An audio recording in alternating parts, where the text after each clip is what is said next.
Another week has come and gone, which means we're back with another episode of Your Take Not Mine, the series that we do here on this channel, where I turn to you guys, the viewers, to give me your hottest NBA takes at the time, and then I pick my favorite ones to submit and discuss in this video. Of course, with this, I also have some exciting news because, as I mentioned in my last video, my Raptive community is now launched, it's up and running, and all of you I'm hoping to see in there because for a few things there's going to be some exclusive content we're posting over in this community where we're going to be doing some live watch-alongs, we're going to be doing some live discussions, we're going to have a place where your submissions for this series will take top priority, so if you want a chance to be featured in this series moving forward, that will be the place to do it. And overall, I'm just excited for there to be a way to interact with all of you guys on a more consistent basis. Now, I'll leave the link to join down in the description and in the pinned comments, so please go check that out. We're doing our first watch-along for the season opener, so come through and watch with us.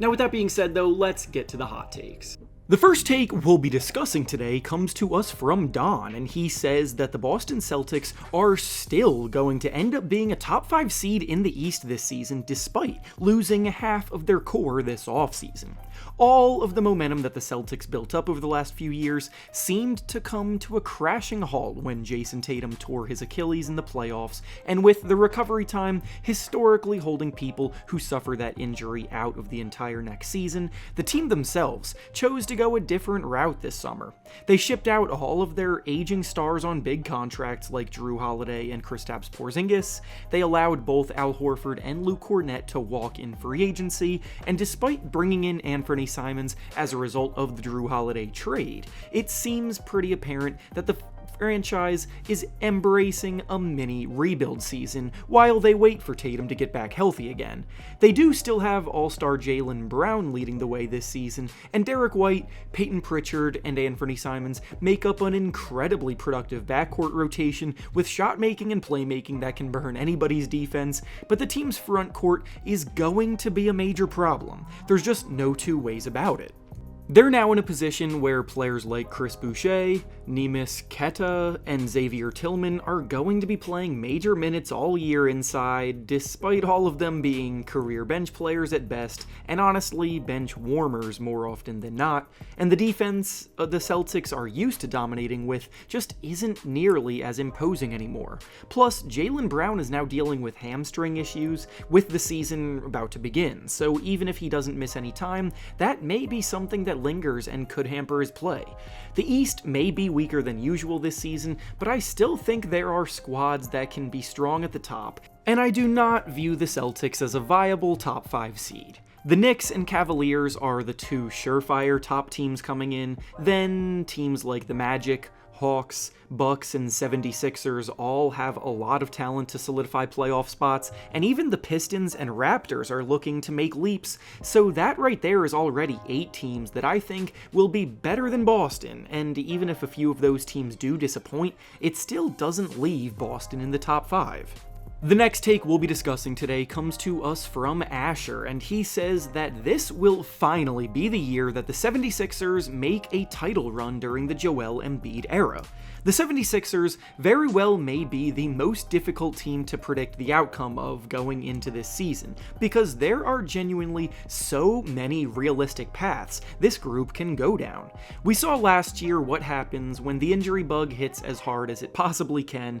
with them being forced to shut down their top guys and tank by the end of it. We've also seen the Sixers consistently push the 50-win marker anytime Joel Embiid plays over half the season, and have been hovering near the top of the conference standings most of his career. The craziest part about their outlook is that this genuinely may be the most talented Sixers roster that has ever been put around Joel Embiid in his entire career. What I'm about to say is going to sound like a pretty hot take here, but the Sixers might actually have the best backcourt in the entire NBA. Tyrese Maxey is is an all-star talent who has been putting up about 26 points per game 2 years in a row now, and while he had a down year shooting the ball efficiency-wise last season, he has historically been one of the most efficient volume scorers in the game. Quentin Grimes exploded last season after being traded to the Sixers and has proven he can be another highly efficient 20-point scorer who also defends the perimeter well. Jared McCain was leading the Rookie of the Year race comfortably last year before he went down with an injury, but his sharpshooting and brilliant movement and comfortability getting his shots off from all 3 levels is going to be a weapon they now have in their 6th man role, and rookie VJ Edgecombe has already looked like a star in the making as an explosive, slashing force that gets to the rim at will, and already has shown signs of being a lockdown defender in the making. There is a lot to like about the Sixers right now, but ultimately, they won't actually be able to accomplish anything unless Joel Embiid and Paul George can re-find their form. Embiid just got cleared to return to the court after taking the last 8 months off to fully focus on rehabbing his knee, and while the only preseason game that he took part in was obviously a pretty small sample size against weaker competition, he did admittedly look a lot more spry than he did at any point last season when his knee was clearly affecting his play still. I and many of you probably still have doubts about whether Embiid can ever return to his MVP caliber level of play, but I'm not even sure that he needs to be at that level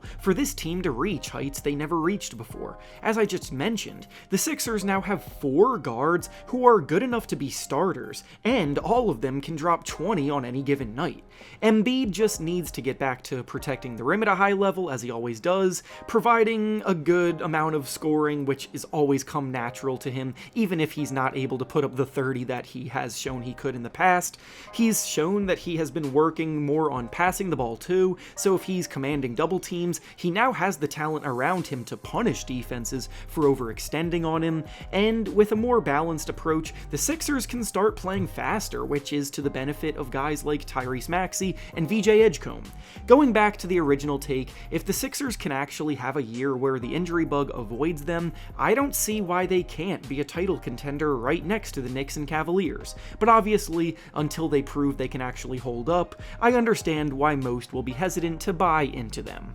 And finally, the last take we'll be discussing today comes to us from Quinton, and he says that the Brooklyn Nets are being very underrated going into the season and could make the play-in tournament and possibly the playoffs. This one definitely counts as a pretty hot take, because I don't think I've seen anybody predict the Nets to finish anywhere but the bottom of the Eastern Conference standings, and I myself am pretty low on them too, so I felt that a take like this was at least worth exploring, and I'm willing to look at their outlook with a glass half full perspective for this. Starting with their leading scorer Cam Thomas, who is coming back on a 1-year prove-it deal trying to play his way into a bigger payday next summer. I may not necessarily be his biggest fan, but he is undoubtedly an incredibly talented scorer of the ball. Taking and making tough shots is not something many players in the league are even capable of doing, and Thomas lives on that self-creation, capable of getting anywhere on the court and pulling up confidently, as he averaged 24 points per game last season on at least league average shooting splits.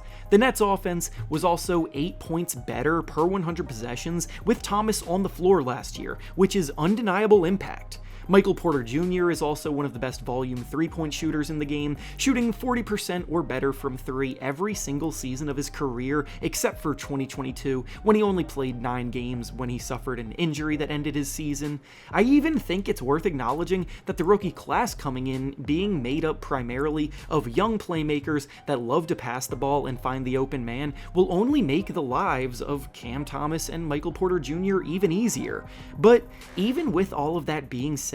I don't think the team is nearly good enough regarding the amount of firepower around those two, and defensively they are going to be a bit of a nightmare. Over half of this roster is made up of first or second year players, and young guys like that rarely ever make a positive impact on the defensive end. Cam Thomas is a pretty horrific defender and has found himself getting benched countless times throughout his career for his lack of effort on that end, and Nick Claxton Thompson's defensive impact did slip a little bit last year after he was a pretty sturdy rim protector the previous 2 years, so he needs to now show that he's ready for a bounce back before I can put all of my faith in him holding this defense together. I fear that they're a young team being led by 2 ball hogs that will post empty stats night after night, and honestly, I think there's a better chance of them finishing in last place in the East than there is of them making the play-in tournament, and that's just how I feel about it.